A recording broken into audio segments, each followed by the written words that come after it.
Now, an American story from the Voice of America. We present The Outcasts of Poker Flat by Bret Harte. Here is Jim Tedder. John Oakhurst was a gambler. He had lived in the small western town of Poker Flat for only a short time. He had defeated many people at cards. He had also won a lot of their money. For that reason alone, he was not well liked. On the morning of November 23rd, 1850, he saw some men talking as he walked down the main street of the town. As he came near, they got quiet. He said to himself, I guess they're talking about me, and that can't be good. Oakhurst was right.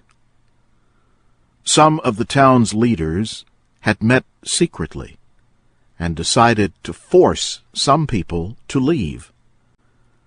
They thought Poker Flat would be a better place to live if those people were gone. Besides Oakhurst, 2 women of low morals were led to the edge of town. They were the Duchess, as she was called, and Mother Shipton. A man called Uncle Billy was added to the group. He was known to drink too much. Some people thought that he had also stolen some gold. They had no proof, but that did not matter. Uncle Billy was just no good, and he had to go. The outcasts were told that if they ever came back, they would be killed.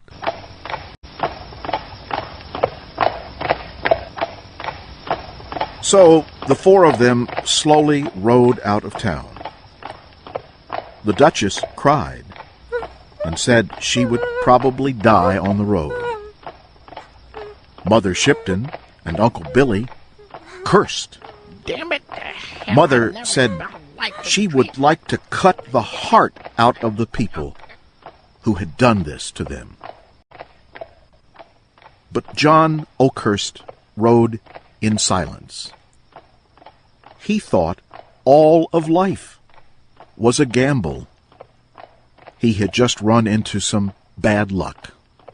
That was all. The outcasts were headed for Sandy Bar, a camp not too far away.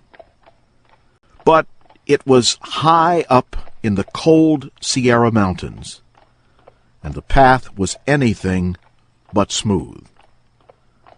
Around noon, Mother Shipton became so tired she fell off her horse. She said that was as far as she was going today. Oakhurst tried to make them move on because they had no food or fuel. But the 3 would not listen. Instead, they began to drink alcohol that Uncle Billy had hidden. Soon, they were quiet and asleep. Oakhurst did not drink. He stood nearby and watched them. He began to think about his life and about how lonely he was. Yet he was stronger than his 3 companions. He could have left them there and set off alone, but he did not. Then he heard someone call, "Yo! John! John Oakhurst!" A young man named Tom Simson came riding up. The gambler knew Tom. They had once played cards, and Oakhurst had won. But after the game, he told young Tom that he was too easy to beat, and he gave him back his money. Tom said Oakhurst would be his friend for life. Tom was not alone. From behind a tree came his new wife, a girl named Piney Woods. Her father had not wanted her to marry Tom, so they had run away. Tom told Oakhurst that he had a little food. He also showed him an old log house just off the path. Years of harsh weather had nearly ruined it. But it was all they had, and it would have to do. The women could spend the night in there. The men would make a fire and sleep on the ground by the door. The night seemed to pass quickly, but the weather became colder. The wind increased, and it began to snow. Oakhurst had a bad feeling. He turned to where Uncle Billy had slept and found him gone. He had left the others and even taken their horses. Oakhurst said Uncle Billy had probably gone for help, but he knew better. The group of 5 decided to wait for the snow to stop before traveling farther. They no longer had horses. From here on, they would be on foot. By the 3rd day out from Poker Flat, the snow had gotten deep. They could no longer see the path. Food was running low. Everything around them was white and cold. 1 week later, they still had not moved. The snow was deeper than ever, and it continued to fall. It formed a prison they could not escape.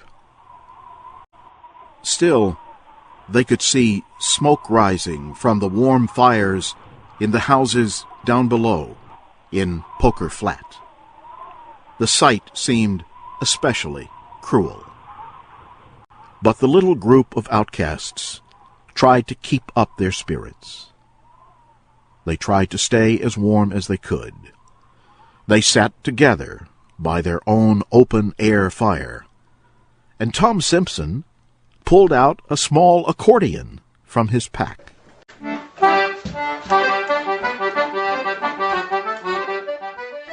Piney Woods played the instrument. They all sang songs.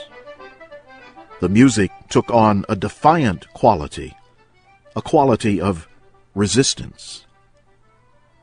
But the outcasts had to listen to the sad cries of their mostly empty stomachs. The hunger got worse with each passing day.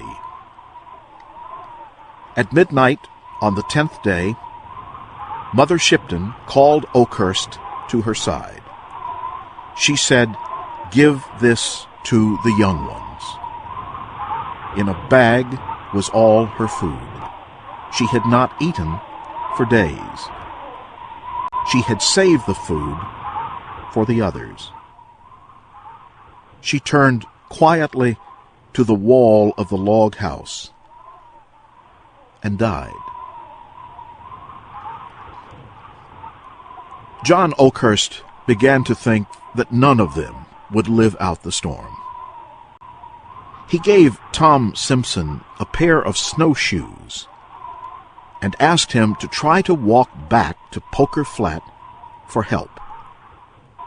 He guessed it would take Tom at least 2 days, if not more, to get there. Tom kissed his new bride and left on foot. Soon, he was out of sight. The Duchess and Piney were surprised and frightened when Oakhurst also turned to leave. "You're not going too," they cried. He said, "Only a little way. I need to find us some help." At that time of year, daylight did not last long. When night came, Oakhurst had not returned.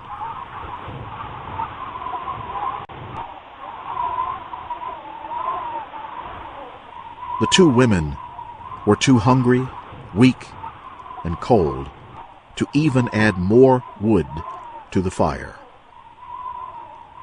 They passed the stormy night holding each other close.